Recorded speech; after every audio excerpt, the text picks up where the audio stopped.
Hello guys, you're welcome to my channel. My name is Pascal Ago. Today we're going to be talking about culture shock. Culture shock. Now what is culture shock? Culture shock are simply those things, anything that you think is different from the way it is done back home where you are coming from. Whichever country you are coming from, you have the way you're doing things over there. And then when you come over to any new country, and then they are doing their own in a different way. It simply means that their culture is different from yours. So the differences between cultures is simply what is known as culture shock. So there are a number of things which are different from the way we do it from back home. You know, wherever you are coming from, be it India, Pakistan, Uganda, anywhere in Africa, anywhere in Asia, anywhere in the world, anywhere in the West, be it Canada, France, United States, and so on. So wherever you're from, there is a way you do your things there, the kind of food you eat, the kind of clothes you wear, the way you do your greetings, and the way, whatever thing you're doing, whichever way you're doing it, and then you find a difference when you come over here in Dubai, that is known as culture shock. That is the differences between the way you do your things. So welcome, sit back and relax, and then I will give you the way things can differ from where you are and from when you come here. So when we talk about culture shock, here in Dubai, the first thing I want to talk about is this: the queuing online, the queue, when you want to form a queue in a line. So why am I talking about this first? You find out that when you're coming into any country, the first thing you do is you get to queue up. Yes, Dubai is being visited by a good number of persons every day. You understand? So when you come into the country and then you land at the airport, the first thing you do is to queue up after coming down from the plane. You have to queue up at the immigration so they can stamp your passport, and then you come into the country. So you find yourself queuing up. And first thing first, you need to maintain the social distance as at this moment. Now, the next thing to do is this. Guys, queuing up means queuing up. Do not try to overlap or go after any person. You can be thrown away off the line.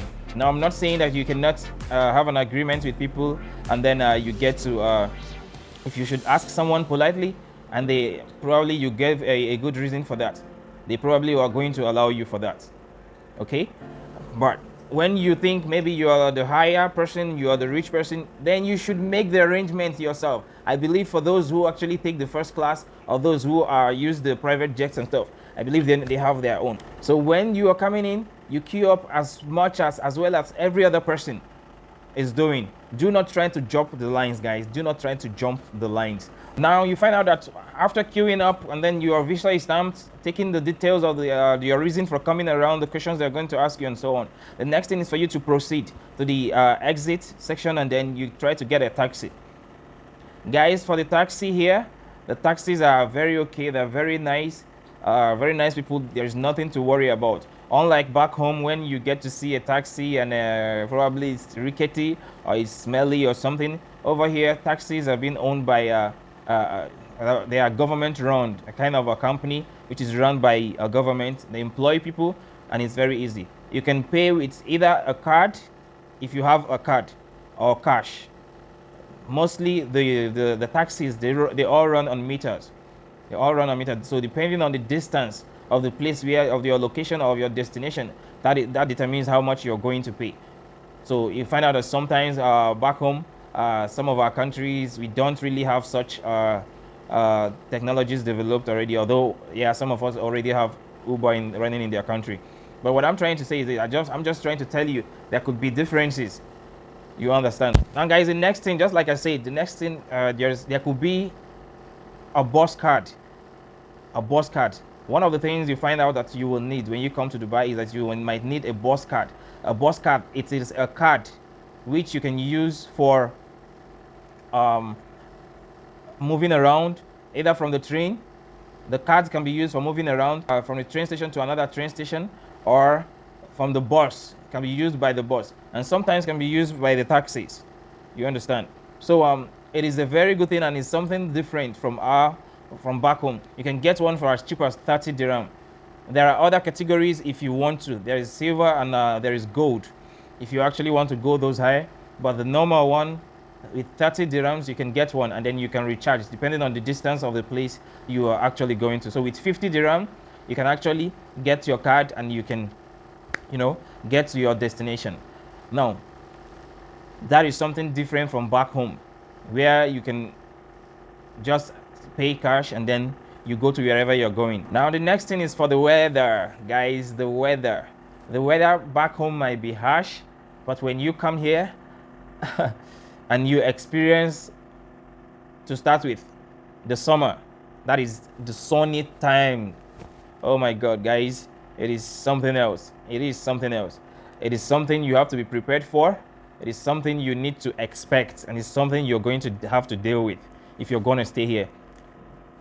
Don't get me wrong, guys. It's a very nice place because the system is structured in the way that wherever you are, if you're working, there is always gonna be an AC that is cooling you off. But I'm not talking about the labor. For the labor, guys who are actually laborers, oh my friend, you have to pray about that. But there is this law put in place in the country for about a period of 5 months, which actually states that for laborers who work under the sun outside, they are bound to rest from 12 p.m. till 3 p.m. So that is a good thing put in place by the government here, and sometimes they go around to monitor if companies are going against that. Any company that is actually caught going against that will actually have a big fine to pay. You understand? So that is a good thing from them. And let me go back to the other thing that I was saying.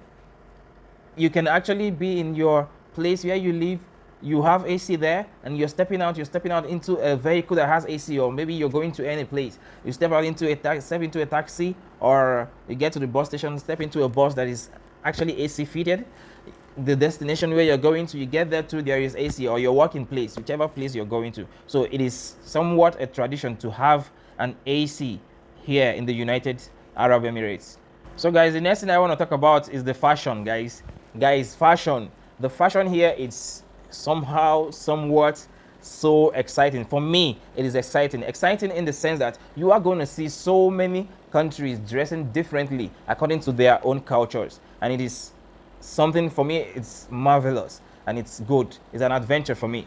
So you're going to be seeing so many people dressing in different attire that you are not used to back at home. So you should be prepared. You should prepare your mind to get to experience such, and then get to know other things, other people. You're going to be seeing Indians putting on their own attires, their own kind of wears, though not much of them. You're going to see much of Pakistanis. Yeah, people from Pakistan, the citizens of Pakistan, putting on their own attire.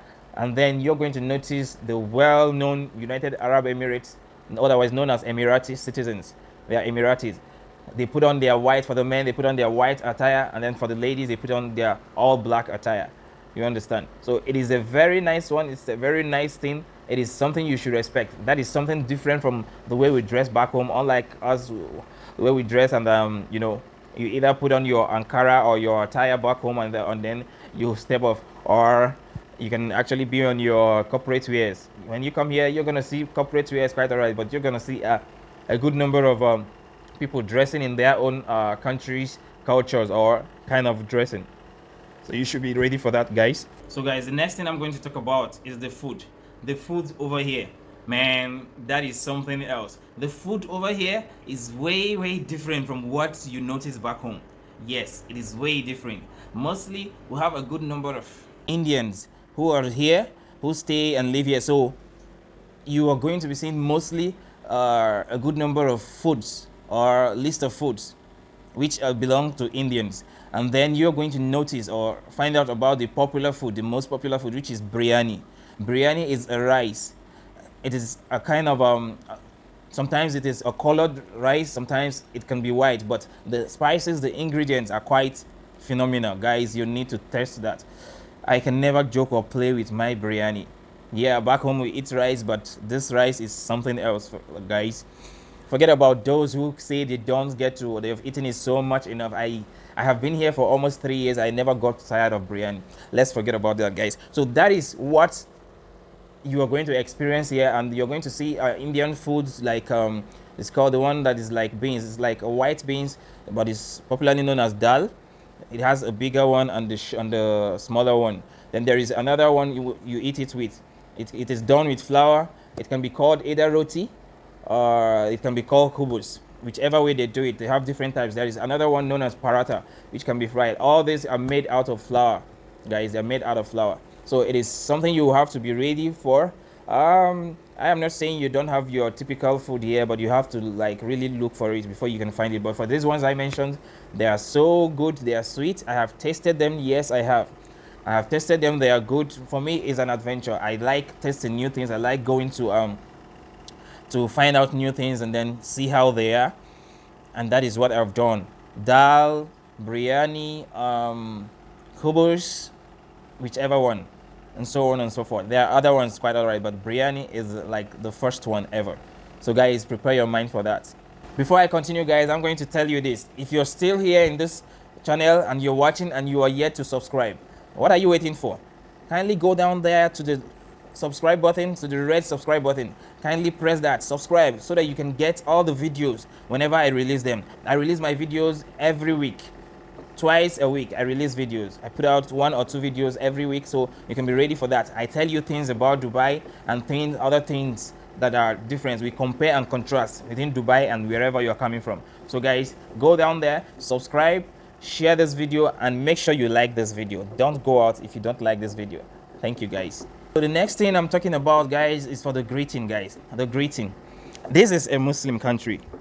The place where you come into the United Arab Emirates is a Muslim country. Now, you're coming in and then somebody says, Salamu alaikum. What's the right thing to answer? Alaikum salam.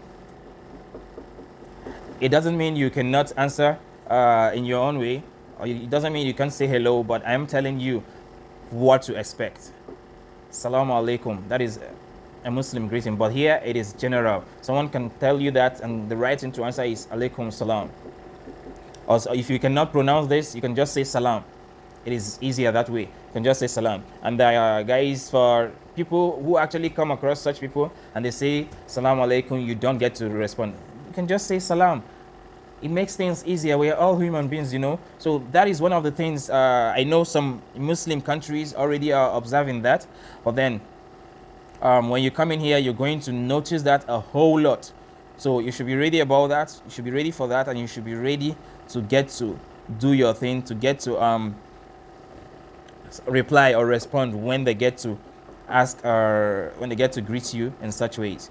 Now, guys, the next thing I want to talk about is the women. The women. Now, so this I'm telling the guys, I want to tell the guys. Now, this is a country with laws. Now, for the guys, when you come in, endeavor not to misbehave. Endeavor not to do anything. Even staring can get you into problems. Staring. Yes, it can get you into problems. So don't get to stare miserably at a lady. It can get you into trouble. I am not saying you cannot stare. You can stare when they are not staring. Don't stare stupidly. That's what I mean. You can look at anybody you want to look at, but going to talk to them and maybe being less polite. If you must talk to someone, you need to be polite, and you make sure if you actually want to pick up a lady, you have to be very careful about that, because a lady can actually sue you for harassment or for a kind of, I don't know, it can sue you for assault. You understand?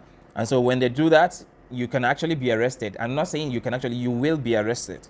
You will be arrested and possibly jailed if it is proven, if the case is proven beyond. So what I want to tell you here is don't get to hit on the ladies the way you do back home and stuff like that. You can actually do that in places like maybe you go to the clubs or you meet, mostly the clubs. If there's a meeting area or something, you guys are supposed to meet and stuff like that. You can hit on her there, but outside, you don't just talk to any lady you see, because it can get you into serious problems, guys. That is it. And for the ladies, I'm not saying you cannot pick up. It is always easier for the ladies, of course, but for the guys, we need to be careful about that. And then that's it. It's a Muslim country, and so we abide by the laws. By far, this country is way more dynamic compared to other Muslim or Asian Muslim countries. But they still maintain their laws, they maintain their religion, and they maintain their cultures. And that's one thing that is very, very phenomenal with them. I like the way they do their things. I like the way they roll. And my brother, If they have not kept their country well, we would not have been here. The next thing I want to talk about is the alcohol. Alcohol. Over there back home, we can easily just stay and get to take our alcohols, get to do our thing back home. You can easily stay in an open place, sit down with your friends, with your guys, and then you take some 1, 2, 3 bottles of alcohol and even more sometimes. But here, you dare not. You cannot take alcohol in the public. You can only take them in designated licensed areas. Like maybe there are bars, shops that are designated. Sorry, not shops, bars mostly. The clubs, they are much more licensed. Of course, before they serve the alcohol to you, they would make sure you are of age and stuff like that. So the issue is this: do not take alcohol in the open. You will be arrested for that. You will be arrested for that. There are designated places for alcohol, and you should go there when you want to take such alcohol. Now, I'm going to share a personal, I would say personal, not, it did not happen to me, but to a friend of mine who actually was on his way back from a place, and then he had some bottles of alcohol. So it happened that he concealed it quite all right. He concealed that, and then it happened that I don't know how it happened. He was getting out, and then it rolled off. He had some bottles and some canned alcohol, Heineken to be precise, and then it fell out from his purse, the bag he was carrying. It was quite an experience. It was something. He was caught quite all right. He was caught. They took him to a place. It was by a policeman, of course. When you are going around the metro stations, you can see some policemen and stuff. So he was just caught by the side. He was just questioned, and then he was let go. I don't know why, but I believe for the fact that he was not consuming the alcohol, he was concealed. He was concealing it and stuff. That was just quite an experience. When he came, he was announcing it to us. He was telling us, and he was like, "Oh, that he heard things like this do happen and stuff like that about alcohol," but he was, it was much more real to him when he actually experienced it himself. So that's one of the things you should know: alcohol cannot be consumed in the public. As you can see in this case that I just laid out, he wasn't even consuming it. He was carrying it. So I believe they wanted to ask questions and make sure he was not going to abuse it, and probably where he got the alcohol from or where he's going with it. So one other thing is public affection. You don't get to show public affections. The way we see back home, we hug, we kiss each other. If it is about handshakes, no problem. You can do your handshakes and all. But hugging, kissing, no, you cannot do that. You're not allowed to show that in public. You can hug each other in a place. There should be a kind of hug, a minimum number of seconds. You can hug each other and let it go. Even when the person is your wife, even when the person is your husband, even when the person is your kid, your brother or sister, you are not allowed to show public affection here in Dubai. So guys, it is like that. A friend of mine, actually, this is a personal story. A friend of mine by name, I'll have to call him, and I know he will see this video. His name is Providence. We call him Promzi, by the way. He actually went to Dubai. That was about a couple of years ago, about 2 years ago, while I was still working under the Abu Dhabi Emirates. So he visited Dubai, and then, normal thing, he went out. On his way back, he wanted to board the train back home, and then what happened? A particular lady said he was staring at her, and then that was how she reported to a police officer by the side there. It was during Ramadan period. Guys, during Ramadan period, you really need to be very careful, because so many persons are actually fasting, and if you should commit any crime as regards morals, you could actually get into some big problem. So this guy, they picked him up. It was like a joke. They picked him up. He has a friend of his, again, my colleague then.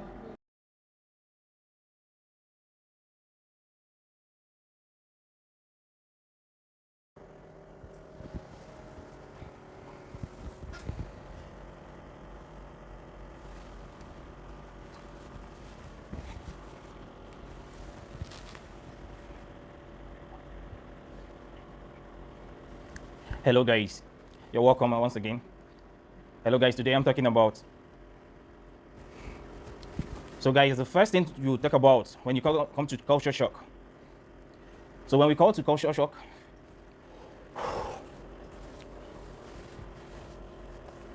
so when we talk about culture shock here in Dubai, the first thing I want, most of the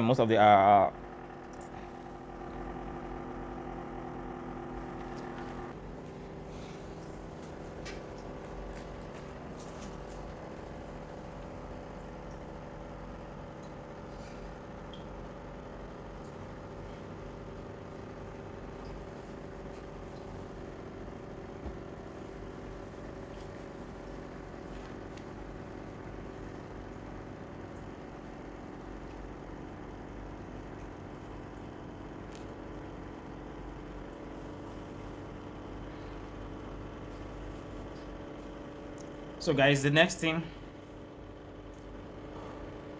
this is a country that has laws. This is a country